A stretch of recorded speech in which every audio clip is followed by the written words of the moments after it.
हेर्नु उ त बुढाले बाख्रा लिएर आयो बेच्छ होला हौ सोध्नु सोध्नु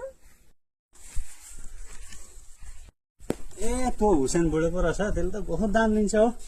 त्यही सोधिहेर्छु एकखेप ओ दाजुभाइ हजुर हो बकरी लिन्छ कि राम्रो बकरी किसिमको भेटेर ल्याएको छु मैले कतिवटा छन् हौ बकरी बकरी त 4-5 वटा छ कुन्ची लिने तपाईँ दाम गरिहाल्नु के लिने हौ खसी लिने कि बाख्रा लिने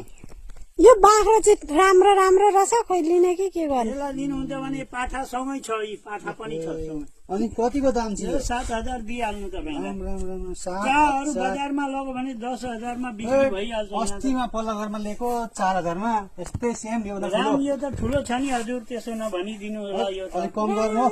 कति दाम भनेको काकु यसलाई त बेसी भनेको छैन मैले 10,000 भनेको बहुत दाम भयो नि बाख्राको यो बजारमा त बहुत दाममा बिक्री हुन्छ नि मिलाइहाल्नु तपाईँले बच्चा चाहिँ राम्रो लाग्यो बच्चासँगै फ्री छ माउसँग 10,000 दाम मा धेरै भने नि बाले त्यो पल्ला घरमा लिएका तपाईँ कति दिने भनिदिइहाल्नु एक बार म मिल्यो भने दिइहाल्छु तपाईँलाई 3,000 दिने हामी 3,000 मा त हुँदैन हो दिदी तपाईँ कस्तो कुरो गर्नुहुन्छ हो 3,000 मा अस्ति अर्का पाठा फ्री छ नि पाठा छ नि ठुलो पाठा छ भएर के गर्नु त यो माउ चाहिँ 3,000 3,000 मा त हुँदैन त म सक्दैन यो यो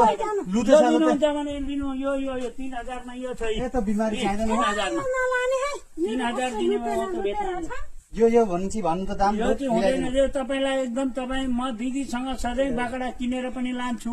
दिदीलाई भनेर मैले भनिहालेको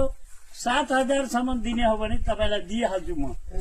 बाजे तपाईँले भनिदिनु मैले त 10,000 भनेको यहाँ दिदीलाई भनेर 7,000 मा दिएको छ धेर भएन कि त बागरी दाम धेर भयो 7,000 मा मैले दिएको छ पाठा फ्री छ नि बाजे उहाँ हेर्नु पाठा फ्री छ एउटा पाठा छ